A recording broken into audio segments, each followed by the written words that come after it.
Good afternoon student, मैं अवनीश सिंह तोमर और हम पढ़ रहे हैं आज भारत के जो प्रमुख जलप्रपात होते हैं या फिर आप कह सकते हैं प्रमुख वाटरफॉल को पढ़ने वाले हैं। और इस टॉपिक से एक वन लाइन क्वेश्चन आपका कंपलसरी बनता ही है। इससे पिछले वाले पार्ट में भी हमने इसी प्रकार की चीज पढ़ी थी, नदियों के किनारे बसे हुए प्रमुख शहर।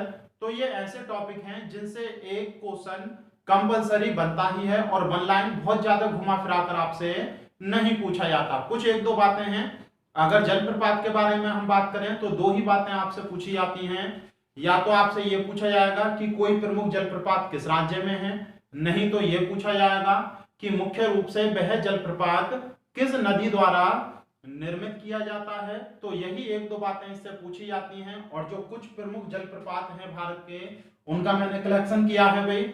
इसके अतिरिक्त और कुछ जलप्रपातों को भी हम पढ़ने वाले हैं। तो आप वीडियो को बिल्कुल लास्ट तक देखें और वीडियो को लास्ट तक देखें, ज्यादा से ज्यादा वीडियो को शेयर करें और पसंद आए वीडियो को तो लाइक करें। देखते हैं, देखो सबसे पहले तो आप ये समझने की कोशिश करें कि जलप्रपात या फिर झरना वास्तव में होता क्या है भाई। सही है, सबसे पहले तो आपको यही पता होना चाहिए कि जलप्रपात वास्तव में होता क्या है। तो बहुत ध्यान से समझेंगे। यदि नदी बह रही हो, नदी अपने मार्ग से बह रही हो और अचानक से नदी के मार्ग में उत्थान हो जाए, उत्थान का मतलब नदी क्षेत्र क्या हो, ऊपर की ओर उठ जाए। तो जो नदी क्षेत्र है जब ऊपर से नीचे की ओर, जब जो नदी का ऊपरी सिरा है उससे जल नीचे की ओर, यानी कि यहां पर नदी धरातल पर बह रही थी, ये नदी धरातल पर बह रही थी, अचानक से नीचे की ओर गहरी खाई आ गई या कोई भी क्षेत्र हो सकता है, तो नदी का ये क्षेत्र क्या कहलाएगा, नदी का उत्थान वाला क्षेत्र। तो जब नदी का जल ऊपर से नीचे की ओर, ऊपर से नीचे की ओर हवा में होते हुए गिरता है, हवा में होते हुए गिरता है, तो उस स्थलाकृति को ही हम क्या कहते हैं, वाटरफॉल या झरना कहते हैं। तो आप इस बात को याद रखेंगे। तो इस आकृति को आप क्या कहेंगे, वाटरफॉल या फिर झरना या जलप्रपात के नाम से हम जानते हैं। तो आप याद रखेंगे भाई इस बात को। झरने का निर्माण इस प्रकार से होता है। तो झरने के लिए इस प्रकार की आकृति होनी चाहिए, या तो पठार होने चाहिए या फिर क्या होने चाहिए, पहाड़। तो आप याद रखेंगे पहाड़ आपको दक्षिण भारत में मिलते हैं, सही है, और पहाड़ आपको हिमालयी क्षेत्र में मिलते हैं। लेकिन अगर उत्तर भारत की हम बात करें, अगर उत्तर भारत की बात करें तो उत्तर भारत का जो है क्षेत्र वो कैसा है भाई, मैदानी। तो आप एक बात तो बिल्कुल क्लियर रखें कि उत्तर भारत में कोई भी जलप्रपात निर्मित नहीं हो सकता। क्यों नहीं हो सकता, क्योंकि उत्तर भारत वाले क्षेत्र में मुख्य रूप से कैसी भूमि है, मैदानी। तो या तो जलप्रपात आपको हिमालयी क्षेत्र में देखने को मिलेंगे, नहीं तो फिर आपको कहां देखने को मिलेंगे, दक्षिण भारत में। और वास्तव में जब आप किताबों को पढ़ोगे तो आपको ये बातें लिखी हुई मिलेंगी कि भारत जो है जलप्रपातों की दृष्टि से एक निर्धन राष्ट्र है। इस बात का क्या मतलब होता है, इस बात का मतलब ये होता है कि भारत में बहुत अधिक ऊंचाई वाले जलप्रपात नहीं हैं। गिने चुने एक दो जलप्रपात हैं जो प्रमुख माने जाते हैं, बाकी के सारे छोटे छोटे, कोई 100 मीटर की ऊंचाई का, कोई 50 मीटर की, कोई 200, 300, 400, इस प्रकार से इतनी ऊंचाई के केवल जलप्रपात हैं हमारे यहाँ, बहुत ज्यादा ऊंचाई के नहीं है। तो इसीलिए आपको किताबों में ये लाइन लिखी हुई मिलती है कि भारत जो है जलप्रपातों की दृष्टि से एक निर्धन राष्ट्र है। यहाँ पर कोई भी बहुआयामी या बहुप्रमुख जलप्रपात आपको नहीं मिलेगा। एक दो जलप्रपात हैं, उनके बारे में कभी कभी बात की भी जाती है। देखो, एक अंतरराष्ट्रीय संस्था है, उसके द्वारा एक डाटा कलेक्ट किया जाता है और उसका नाम है, देखो मैं आपको बताता हूं, वर्ल्ड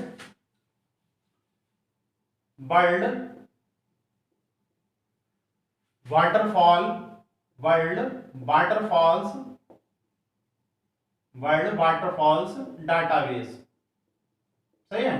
तो इस संस्था का क्या काम है, इस संस्था का यह काम है कि पूरे विश्व में जितने भी वाटरफॉल्स हैं उनकी जानकारियों का कलेक्शन करना और उसी के आधार पर यह निर्धारित करना कि किस राष्ट्र में कौन सा जलप्रपात सबसे ऊंचा है, पूरे विश्व में सबसे ऊंचा, और उनके जो प्रमुख गुण हैं या विशेषताएं हैं उनसे संबंधित बातों की जानकारियां इसमें रहती हैं। तो देखो, इसके जो आंकड़े हैं वो कुछ अलग कहते हैं, जबकि भारत में जो स्थानीय आंकड़े हैं वो कुछ अलग बातें कहते हैं। यानी कि जो भारत में सबसे ऊंचा या सबसे चौड़ा या सबसे प्रमुख जलप्रपात है उनके संबंध में अलग अलग जानकारियां हैं। जैसे अगर इस डाटाबेस की जानकारी को हम देखें, इसकी जानकारी को अगर हम देखें तो हमें ये पता चलेगा भाई जो आपका नोहकलिकल, जो नोहकलिकल वाटरफॉल है, नोहकलिकल वाटरफॉल है, ये पड़ता है आपका मेघालय में। तो इस वाटरफॉल को सबसे ऊंचा बताया गया है, इस वाटरफॉल को सबसे ऊंचा बताया गया है किसके अनुसार? वर्ल्ड वाटरफॉल्स डाटाबेस के अनुसार। लेकिन भारत में जो स्थानीय आंकड़े हैं या फिर जो उत्तर प्रदेश का लोक सेवा आयोग है, या फिर जो उत्तर प्रदेश का लोक सेवा आयोग है वो इस आंकड़ों को नहीं मानता है। उसका कहना है कि जो कुंचिकल जलप्रपात है, कुंचिकल जलप्रपात है भारत में वो सबसे ऊंचा है। कुंचिकल जलप्रपात जो है भारत में सबसे ऊंचा है और इसकी ऊंचाई लगभग 455 मीटर है। कितनी मीटर है? यानी कि इस जलप्रपात में जल कहां से गिरता है? 455 मीटर की ऊंचाई से। और कुंचिकल जलप्रपात ये मुख्य रूप से है कहां? तो आप याद रखेंगे ये है मुख्य रूप से कर्नाटक में, और कर्नाटक में एक स्थानीय नदी है बराही नदी। कौन सी नदी है भाई? बराही नदी। तो आप याद रखेंगे बराही नदी पर कर्नाटक में 455 मीटर ऊंचा एक जलप्रपात है और इसी जलप्रपात को किस नाम से जानते हैं? कुंचिकल जलप्रपात, जो भारत में स्थानीय आंकड़े और उत्तर प्रदेश लोक सेवा आयोग के अनुसार भारत का सबसे ऊंचा जलप्रपात है। जबकि वनडे एग्जाम के हिसाब से अगर हम देखें तो वनडे एग्जाम के हिसाब से हमें यह पता चलता है कि कर्नाटक की एक नदी है, कर्नाटक की एक नदी है उसका नाम है शरावती, शरावती नदी। तो इस नदी पर एक जलप्रपात है भाई, सही है, और उस जलप्रपात का नाम है जोग जोग जलप्रपात, या फिर स्थानीय नाम है इसका गरसोप्पा, गरसोप्पा जलप्रपात। तो इस बात को आप याद रखेंगे। और वर्तमान में इसका नाम बदल दिया गया है, महात्मा गांधी जलप्रपात रख दिया गया है। तो तीनों में से किसी भी नाम को याद रख सकते हैं। कर्नाटक में जो आपकी शरावती नदी है उसी पर मुख्य रूप से जोग जलप्रपात या गरसोप्पा या फिर महात्मा गांधी जलप्रपात है और इसकी ऊंचाई लगभग 253 मीटर है। कितनी है भाई? लगभग 253 मीटर, लेकिन कहीं कहीं ये 255 या 56 मीटर भी लिखी हुई होती है। तो एग्जैक्ट लंबाई आपसे कभी नहीं पूछी जानी भाई। तो इस बात को आप याद रखेंगे। अगर वनडे एग्जाम के हिसाब से देखें तो आपसे ये पूछा जाता है सबसे ऊंचा, कि भारत का सबसे ऊंचा जलप्रपात कौन सा है। तो याद रखेंगे कौन सा है भाई? जोग या गरसोप्पा जलप्रपात है। क्लियर है? तो इन दोनों में अंतर क्या है? इसे भी आप सबसे ऊंचा मान रहे हैं और इसे भी, तो इसमें थोड़ा सा अंतर है। जबकि ये नोहकलिकल देखो अभी देखेंगे ये मेघालय में है, नोहकलिकल मेघालय में है और इसके बारे में अभी बात करेंगे भाई। तो इन दोनों को हम देख लेते हैं ध्यान से। देखो इनमें अंतर क्या है। देखो जलप्रपात दो तरह से गिर सकता है। एक तो ये कि ऊपर से आया जल नदी का और सीधा गिर गया, ये है 253 मीटर की ऊंचाई, पूरा 253 मीटर हवा में है, ये पूरा 253 मीटर हवा में इस प्रकार से है। लेकिन कुंचिकल जलप्रपात के बारे में आप देखेंगे, कुंचिकल जलप्रपात के बारे में जब आप देखेंगे तो जो कुंचिकल जलप्रपात है वो इस प्रकार से है, कुछ इस प्रकार से एक सीढ़ी नुमा आकार में है और यहां से यहां तक के बीच, ऊपर से नीचे तक के बीच की जो लंबाई है वो है 455 मीटर। कितनी है भाई? 455 मीटर। जबकि एक सीधी धारा के रूप में ये नहीं गिरता है, ये इस प्रकार से झरना गिरता है, इस प्रकार से।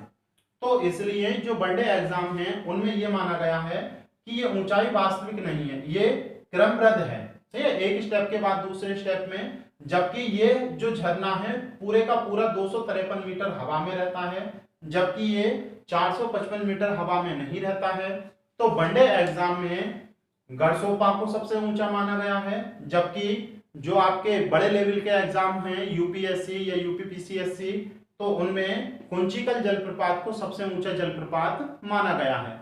तो ये एक दो बातें आपको समझ में आ पा रही होंगी भाई। इसके बाद देखो आगे बढ़ते हैं। एक जलप्रपात और है कर्नाटक में, वो है कावेरी नदी पर। किस नदी पर है भाई? कावेरी नदी पर, और उसका नाम है शिव समुद्रम। पीछे भी हमने बात की है, क्या नाम है भाई? शिव समुद्रम।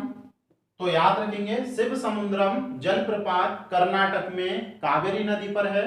और इस जलप्रपात, ये जो जलप्रपात है कर्नाटक में, इस जलप्रपात के जो आयतन है, आयतन की दृष्टि से सबसे बड़ा माना गया है। शिव समुद्रम जलप्रपात को आयतन की दृष्टि से सबसे बड़ा जलप्रपात माना गया है। तो यही एक दो बातें आपको याद रखनी है, बहुत ज्यादा हम इसमें नहीं देख रहे हैं भाई। तो ये दो तीन बातें आपको याद रहेंगी। अब देखो ये जो लिखे हैं मैंने, इनके बारे में कुछ एक दो बातें मैं आपको बताता हूं। जैसे लांग सियांग, देखो सभी की हर चीजें याद रखने की आवश्यकता नहीं है, जो जो चीजें पूछी गई हैं केवल मैं आपको वो करा रहा हूं, नहीं तो बहुत ज्यादा हो जाएंगी। जैसे लांग सियांग झरना, लांग सियांग झरना कहां पर है? तो याद रखेंगे मेघालय में। कौन सा राज्य है भाई ये? मेघालय राज्य। तो लांग सियांग झरना मेघालय राज्य में है, और ये मुख्य रूप से पश्चिमी खासी की पहाड़ियों में पड़ता है। कहां पड़ता है भाई? पश्चिमी खासी की पहाड़ियों में। तो आप याद रखेंगे। इसके बाद है नोहसबगी, नोहसबगी थियांग झरना, नोहसबगी थियांग झरना, ये मुख्य रूप से पूर्वी खासी पहाड़ियों में पड़ता है, पूर्वी खासी पहाड़ियों में। और इनका जो निर्माण होता है किसी नदी पर नहीं होता है भाई, आप याद रखेंगे। ये मुख्य रूप से जो पठारी क्षेत्र है उससे नीचे गिरते समय, उससे नीचे गिरते समय इनका निर्माण होता है।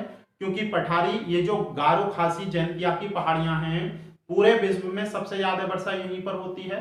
तो इसीलिए अधिक समय तक, जब तक वर्षा होती है, ये झरना रहते हैं, और जब वर्षा खत्म हो जाती है तो ये झरने खत्म हो जाते हैं। क्योंकि इनका निर्माण जो होता है, जो बारिश का पानी है पठार से नीचे गिरने के कारण ही होता है। क्लियर है भाई? तो बस नाम याद रखने हैं, नोहोकलिकल। और मैंने अभी आपको बताया भी, जो वर्ल्ड आपकी वाटरफॉल डाटाबेस है उसके अनुसार ये भारत का सबसे ऊंचा झरना है। खासी, पूर्वी खासी की पहाड़ियों से नीचे की ओर गिरता है ये, तो याद रखेंगे। और किमरेम है, तो ये भी मुख्य रूप से कहां पड़ता है? मेघालय में। तो नोहोकलिकल ज्यादातर पूछा जाता है, बाकी के झरने इतने ज्यादा नहीं पूछे जाते। लेकिन कभी कभी ये पूछा जा सकता है आपसे, एलिफेंटा झरना कहाँ है? तो एलिफेंटा मुख्य रूप से ये जो पहाड़ियां हैं आपकी महाराष्ट्र में है, लेकिन ये जो झरना है मुख्य रूप से कहाँ है? मेघालय में। तो याद रखेंगे। एक लैंड सिंह है, ये झरना भी मुख्य रूप से कहाँ है भाई? मेघालय में है, तो इसे भी आपको ध्यान रखना है। इसके अतिरिक्त उत्तराखंड में है सहस्त्र धारा, सहस्त्र धारा झरना, ये मुख्य रूप से बाल्दी नदी पर देहरादून वाले क्षेत्र में पड़ता है, तो याद रखेंगे। और इस झरने में मुख्य रूप से जो आपकी गंधक होती है, गंधक की मात्रा होती है भाई, इसके पानी में गंधक की मात्रा होती है। और जो छोटे मोटे रोग होते हैं इसके पानी से नहाने से खत्म हो जाते हैं। तो ये बहुत ही प्रचलित झरना है यहाँ का देहरादून में, और एक पिकनिक स्पॉट के रूप में विकसित हो चुका है। क्यों? क्योंकि अधिकांश लोग यहाँ पर धार्मिक उसी हिसाब से आते हैं कि रोगों को दूर कर दिया जाता है। तो आप याद रख सकते हैं भाई। इसके अतिरिक्त झारखंड में आपको देखने हैं एक दो। झारखंड में सबसे पहले है साडनी, ये मुख्य रूप से किस नदी पर है? साख नदी पर है। साडनी मुख्य रूप से साख नदी पर है। एक दसम या दसोंग, दसम या दसोंग मुख्य रूप से कांची नदी पर है, मुख्य रूप से कांची नदी पर है। अगला है जोन्हा या जोना या गौतम धारा, जोन्हा या गौतम धारा झरना, ये मुख्य रूप से राहू या रारू नदी पर पड़ता है, राहू या रारू नदी पर पड़ता है। इसके अतिरिक्त एक और प्रमुख झरना है जो झारखंड में पड़ता है, उसे भी आप लिख लें भाई। देखेंगे, देखो एक है हुंडरू, हुंडरू जलप्रपात। ये जो हुंडरू जलप्रपात है ये मुख्य रूप से रांची के समीप पड़ता है भाई। झारखंड में कहां पर पड़ता है? रांची के समीप। और मुख्य रूप से इसका जो निर्माण होता है मुख्य रूप से इसका जो निर्माण होता है ये निर्मित होता है आपका स्वर्ण रेखा नदी द्वारा, तो आप इसे याद रखेंगे। नहीं तो सवर्ण भी लिखा होता है, देखो सवर्ण रेखा नदी, तो दोनों शब्द लिख सकते हैं। एक और है राजरप्पा, देखो मैं लिख रहा हूं राजरप्पा जलप्रपात। ये जो राजरप्पा जलप्रपात है ये दो नदियों पर है भाई, एक तो दामोदर नदी और दूसरी भेरा। दामोदर और भेरा नदी की संयुक्त धाराओं पर, दामोदर और भेरा नदी की संयुक्त धाराओं पर राजरप्पा जलप्रपात अवस्थित है। तो इस बात को आप याद रखेंगे। तो झारखंड में ये कुछ प्रमुख जलप्रपात हैं, आप याद रख सकते हैं। तो अगला देखो तमिलनाडु में सबसे प्रमुख है एक झरना, उस झरने को आपको याद रखना है पायकारा। उसका नाम क्या है भाई? पायकारा झरना। और ये जो पायकारा झरना है मुख्य रूप से आपका कहां पड़ता है? ये नीलगिरी की पहाड़ियों में पड़ता है भाई। कहां पड़ता है? नीलगिरी की पहाड़ियों में। तो आप याद रखेंगे तमिलनाडु में जो प्रमुख जलप्रपात या झरना है मुख्य रूप से पायकारा नदी पर, या पायकारा नाम है, नदी भी पायकारा ही है, और कहां पर पड़ता है? नीलगिरी की पहाड़ियों में। और दूसरा मैंने ये लिखा था, आप लिख सकते हैं भी। देखो इसके अतिरिक्त एक और देखेंगे, देखो महाराष्ट्र में, ठीक है, महाराष्ट्र में एक झरना है भांबावली, ये रफ हो गया, भांबावली बजरई, या फिर केवल इस नाम से भी आ जाता है, कहीं कहीं ब्रजई नदी भी लिखा हुआ है, ये सही है, ब्रजई झरना। तो याद रखेंगे महाराष्ट्र में एक प्रमुख झरना है ब्रजई या भांबावली बजरई झरना। ये मुख्य रूप से उरमोदी नदी पर है। किस नदी पर है भाई? उरमोदी नदी पर। तो इसे आपको याद रखना है। तो देखो तमिलनाडु का हमने देख लिया, महाराष्ट्र का और कर्नाटका के हमने देख लिए थे, एक और रह गया है कर्नाटका में, दो हमने लिख लिए प्रमुख। देखो एक कावेरी नदी के और देख लेते हैं, कावेरी नदी के और पूछे जाते हैं भाई हमसे। जैसे कावेरी नदी आपको पता है कर्नाटक और मुख्य रूप से कहां से बहती है भाई? कर्नाटक, और मुख्य रूप से बहती है आपकी तमिलनाडु से। तो देखो ये आप कावेरी नदी मान सकते हैं, सही है। यहां से नीचे तमिल, और ये मानेंगे आप कर्नाटका, ऊपर वाला मानेंगे कर्नाटका। तो कर्नाटका में इस नदी पर, इस नदी के नाम से ही कावेरी फॉल्स के नाम से, कावेरी फॉल्स के नाम से एक वाटरफॉल है। तो आप याद रखेंगे कावेरी फॉल्स मुख्य रूप से कहां है?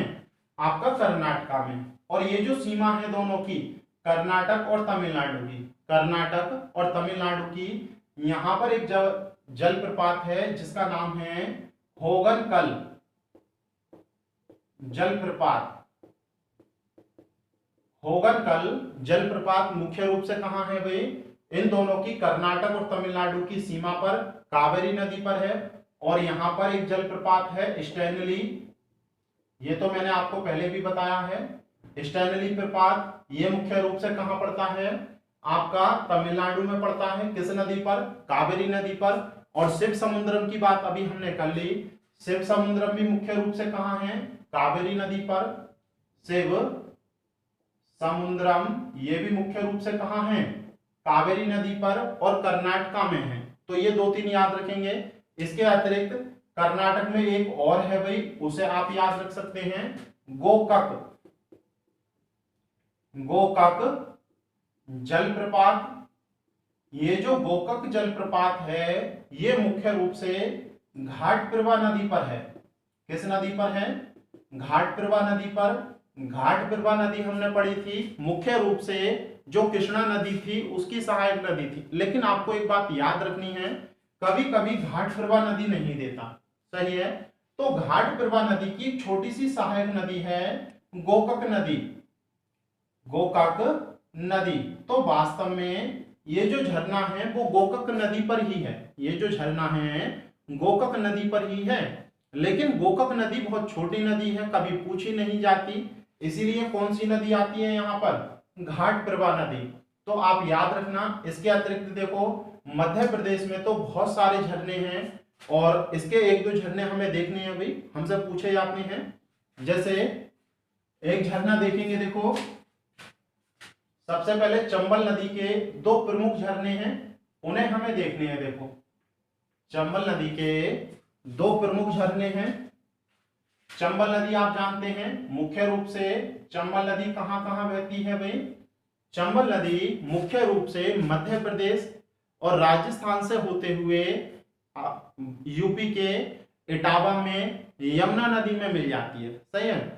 तो दो राज्य हमने देखे, एक तो राजस्थान और दूसरा एमपी। सही है। तो चंबल नदी पर राजस्थान में चुलिया जलप्रपात है, चुलिया जलप्रपात, तो याद रखेंगे चुलिया जलप्रपात। सही है। और मध्य प्रदेश में इस नदी पर है पुनासा जलप्रपात। तो आपको इतना ही याद रखना है, ये मध्य प्रदेश में खंडवा जिले के निकट पड़ता है। चुलिया जलप्रपात जो चित्तौड़ है उसी के निकट पड़ता है। कभी कभी कोटा भी लिखा हुआ आता है, तो ये मुख्य रूप से कोटा के निकट पड़ता है, आप लिख सकते हैं।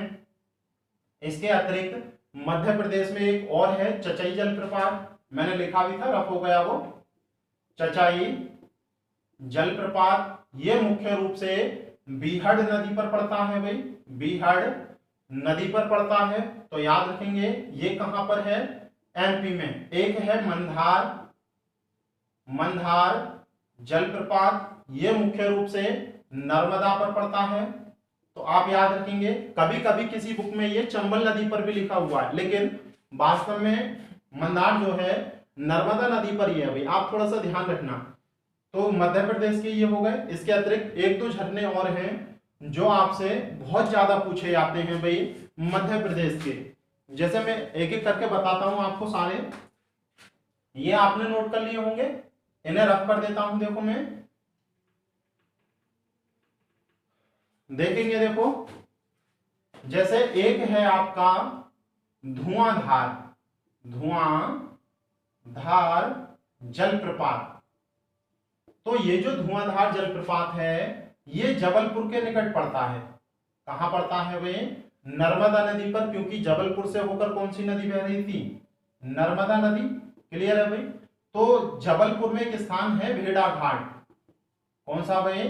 तो भेड़ा घाट। तो भेड़ा घाट में मुख्य रूप से धुआंधार जलप्रपात है। वास्तव में ये जो जलप्रपात है इसका निर्माण जो संगमरमर की चट्टानें हैं उनके ऊपर से होता है और बिल्कुल सफेद धुएं के समान पानी लगता है, इसीलिए इसे कहते हैं धुआंधार जलप्रपात।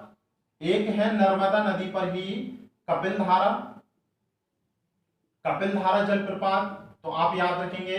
इसके अतिरिक्त नर्मदा नदी पर एक और है येन्ना, येन्ना जलप्रपात, तो इसे भी आप याद रखेंगे। इसके अतिरिक्त और है एक दुग्धधारा, दुग्ध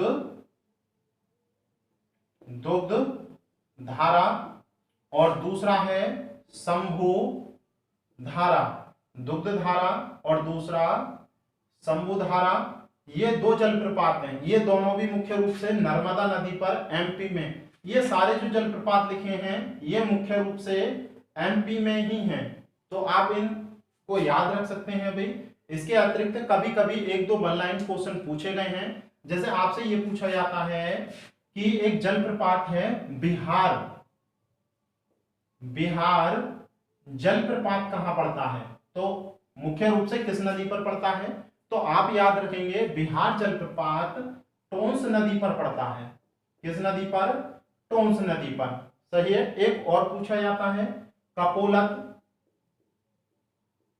जलप्रपात, कपोलत जलप्रपात ये कहां पर पड़ता है? तो बिहार के खंडवा जिले में पड़ता है, सॉरी खंडवा नहीं, बिहार के नवादा जिले में पड़ता है, बिहार के नवादा जिले में पड़ता है, तो इसे याद रखेंगे बिहार के नवादा जिले में कपोलत जलप्रपात। एक और है देखो दुग्ध सागर या दूध सागर, एक जलप्रपात और है और पूछा जा चुका है, देखो दूध सागर जलप्रपात। मैं इसे रफ कर देता हूं, देखो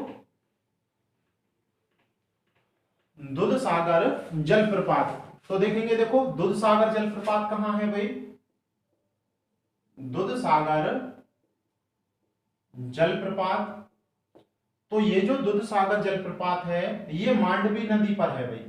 कहाँ है, मांडवी नदी। और आप जानते हैं मांडवी नदी के तट पर ही गोवा की जो कैपिटल है पणजी, वो इसी नदी के तट पर है। क्लियर है भाई। तो यहीं से क्वेश्चन बनता है, ये जो है मुख्य रूप से कर्नाटक और गोवा की सीमा पर बनता है। ये जो जलप्रपात है मुख्य रूप से कर्नाटक और गोवा की सीमा रेखा पर पड़ता है। तो आप इस जलप्रपात को याद रख सकते हैं भाई। इसके अतिरिक्त एक और है दुदुमा। देखो हिंदी में तो इसे दुदुमा लिखेंगे या फिर इंग्लिश में लिखेंगे डुडुमा, डुडुमा जलप्रपात। तो ये जो डुडुमा जलप्रपात है ये मुख्य रूप से पड़ता है आपका उड़ीसा में।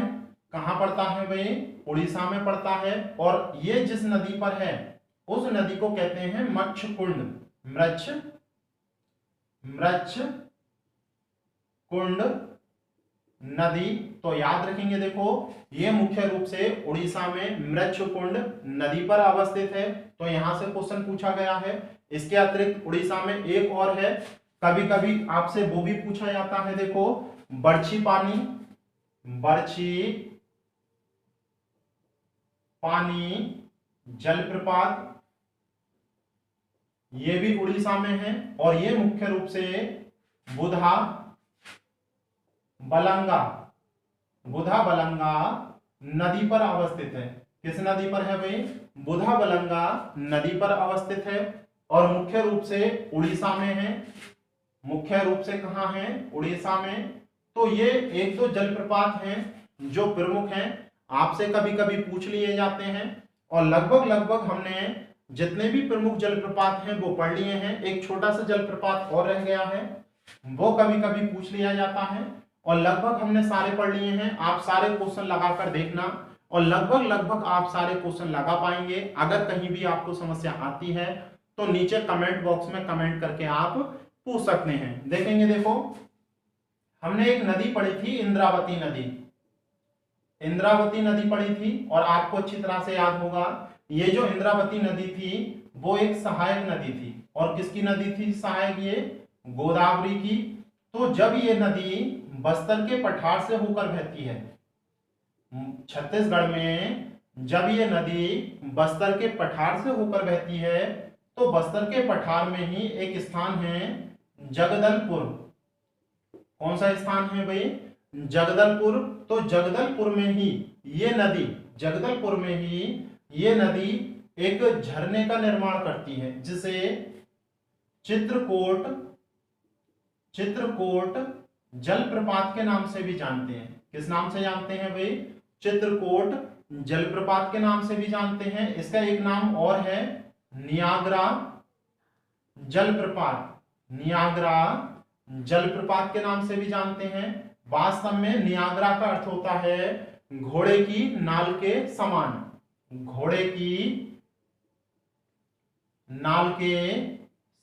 आप जानते हैं घोड़े की नाल पैरों में जो ठोकी जाती है।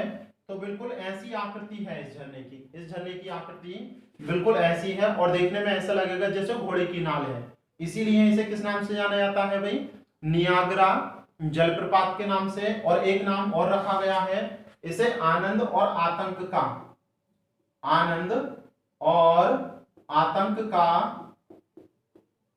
संगम भी कहते हैं, क्योंकि इस क्षेत्र में बहुत ज्यादा आतंकवादी घटनाएं होती हैं। लेकिन फिर भी ये एक टूरिज्म प्लेस के तौर पर विकसित हो चुका है भाई। तो लगभग हमने भारत के सभी झरनों को पढ़ लिया है।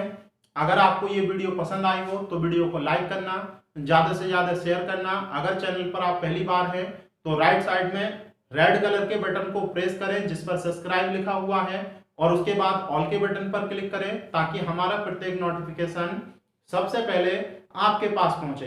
Thank you for watching.